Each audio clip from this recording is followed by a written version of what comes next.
Hey girl, did you miss me? I know. I'm home, like home, like Virginia. Yay, USA! I'm so happy to be home. The Thailand chapter is closed, and I'm ready to start fresh for the 15th time. So let's talk about the DET, the Duolingo English test. I mean, y'all know I love Cambridge, but this is a cool ass test. It's $50, which is amazing. TOEFL, keep up. Duolingo really said, work from home, babes. Save on the gas money. Inflation. So there are like 18 tasks on this test. And I am gonna do a video on all of them. But today, let's talk about wait, what's it called? Today we are talking about the read and complete task. I will describe the task. I will tell you what you need to prepare and tips. I feel like I'm yelling. It's been a year since I've done this. Okay, read and complete. Script is here. Don't deviate from the script.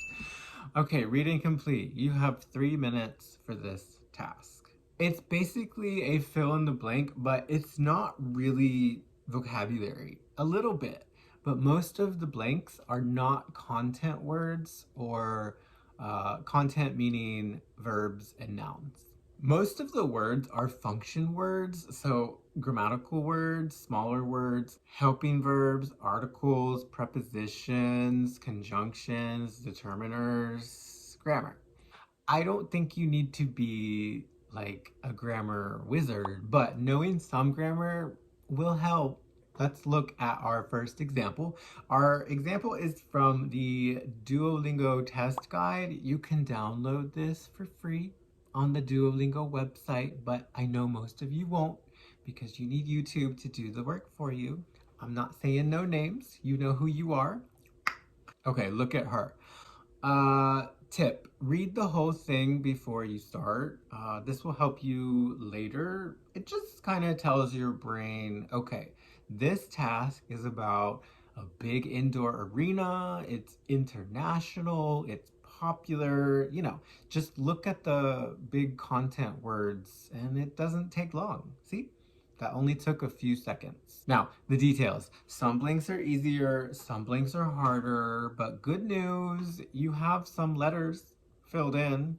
That's new, right? Okay, here we go. This is the most important thing. Most missing words are A, relative pronouns, B, prepositions, C, helping verbs, be, do, have, D, articles, a and the, and E, conjunctions like because, so, yet, blah, blah, blah. Okay, how do I know this?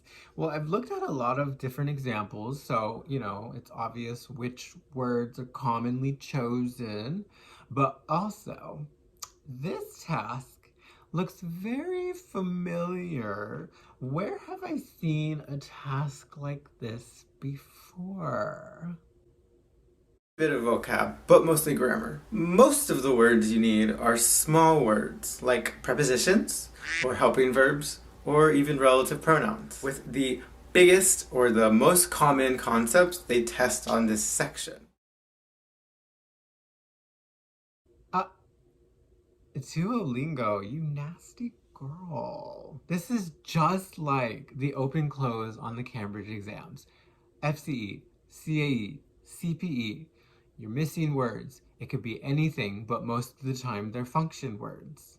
Just like it. This means that they choose similar words they choose on Cambridge. The relative pronouns, who, whom, whose, which, that. All the prepositions, make a list, girl, make a list, there's a lot. In the exercises I could find, yeah, there's easy prepositions, but they also choose some weird ones like via. I saw one time, contact me via email if you have questions. Like, girl. They love the helping verbs. Okay, let's talk about helping verbs. Be, do. What's the other one? Have. Be is used with passive voice, and testers love to use passive voice. Since forever. Aya. Okay, look at the example. It has been voted. Present perfect passive. Has voted is the active voice, present perfect. You put that been in there, it becomes passive. We don't know who specifically voted because we're not focusing on who did the action. We're focusing on what was affected by the action. Okay, another one. I'm so comfy. I'm in sweatpants today. 7 years on YouTube means I do this in sweatpants now. Gross. First blank. He was baptized. Passive voice, right? Be is your helping verb. Baptize is your main verb. Passive structure. Period. Okay. Okay. So let's summarize again. Know your relative pronouns. Know why we use helping verbs. We use them for passive structures. We use them for perfect tenses. Present perfect, past perfect, know those. Those are always really popular choices. Prepositions, that's a hard one. It just lots and lots of practice. There's a million exercises you can do online. I will put some links below to some places you can practice prepositions. You're welcome. Just remember, prepositions are mostly collocational, so they just match with certain verbs, or some prepositions match with certain nouns, match with certain adjectives. Focus on the ones you don't know, okay? Articles, I think these are okay. There's only 3, a and the. If the blank is before a noun, then, if it's small, articles are an option. The conjunctions are a little harder. Remember, conjunctions connect clauses. They're like glue. Because, and, or. I saw a lot of and in the exercises I looked at. So conjunctions can be easy, but don't forget there can be harder ones too, like despite, in order to, due to.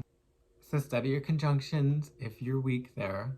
Finally, let's talk about content words. Now, I said, most of the words are function words, but sometimes they'll give you content words, which can actually be much harder. Let's look. The example I just showed you is a great example of a hard exercise. This is why you should read the task before you start, to help you with the content words if you have some. In this one, okay, we're talking about religion. Baptized, right? So, baptized is there. The religion blank is easy. Family, okay, yeah, that makes sense. Common word. But the next one, N-O-M-I, this one is much harder. In English, we kind of only have 2 directions this can go. Nominate, which means choose, or nominal, an adjective, which means number, or unofficially. Unofficially is a really difficult meaning of nominally. It's not common. So let's count the letters. We have 9 blanks. Then we play with the forms. Okay, nominated can be 9 letters and nominally can be 9 letters. We just gave ourselves 2 choices for this word. I'm gonna skip to the answer and then explain it, okay? The answer is nominally belonged to. This is content words, but this actually gets really grammatical. We want to choose nominated. It looks right, but it would be a little bit weird because we have a verb after this blank. In English, if we have 2 verbs next to each other, it's usually a helping verb situation, like have been, or it's a gerund situation. I enjoy swimming. Let's try to use the gerund. Belonging. What happens if we use belonging? It's too many letters. We only have 8 for the belong blank. Okay, so it can't be belonging. Belonging is B-E-L-O-N-G-I-N-G. 9 letters, which means that blank is probably belonged. Also, when you use a gerund in English, there are certain verbs before gerunds, like enjoy, suggest, recommend. Yeah, And like we said before, we don't have just any helping verbs. It's like have, be, do, maybe get. So is this a gerund situation? No. Is this a helping verb situation? No. It's got to be nominally. And nominally is an adverb. What do adverbs do? They describe verbs. Belonged is a verb. So this family nominally belonged to this religion. The simple past works well, and it's 8 letters, it fits the blank.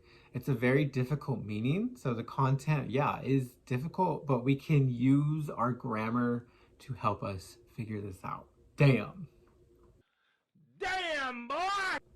That's crazy. Most of the blanks are not this difficult. Also, here's some wisdom. Do not spend your time on a difficult one like this before you finish the rest of the task, okay? Remember, testing 101, do the easier questions first. You want to spend your time on questions where you will get the points. Don't waste your time on difficult questions you are more likely to get incorrect, okay? Save those. If you have time in those 3 minutes after all the easier ones, then you can spend more time on ones like this. We're just preparing if it happens. Okay, you get the idea. Study your grammar. Here's my tips. Number 1, there is a cool website called freedictionary.com. You can type in a few, I'm really close. You can type in a few letters and it will give you like all the English words with those letters in the words. So for example, for the nominate example, I could type in N-O-M-I and it'll give me all of the 8-letter words with N-O-M-I, all the 9-letter words with N-O-M-I. It's really useful while you're studying to kind of expose yourself to new vocabulary. 2, know those specific grammatical concepts, the common ones like relative pronouns, helping verbs. If you don't know what a relative pronoun is, or when I said helping verb, you said, bitch, what? Don't worry. I'll put some links below. I think I've done videos on all of this, so you can, give me some views, ho. Tip 3, use Cambridge to help you study. Here I am talking about Cambridge again. This bitch should pay me.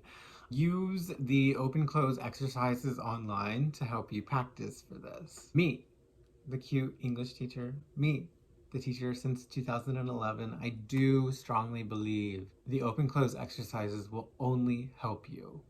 The DET is so new that there's actually not many resources on it. Like there's not like a lot of books out. Yeah, a lot of the exercises online don't have answers, which is so much more work. But with Cambridge, you can have your answers. You have answer keys, whatever. And also, they like invented English, so they're, it's like good material. Okay, I'm exhausted. Welcome back. I hope this helps. I can't wait to see you here for the next one. Boop. Next time, we're gonna do the read and select task. Come on, fake English words. It's kind of an interesting task. Oh, and don't forget, if you want to take online lessons with me, take a DET course, it's 6 weeks long, just send me an email, magarret9@gmail.com. Okay, see you later. Bye. Love you, mean it.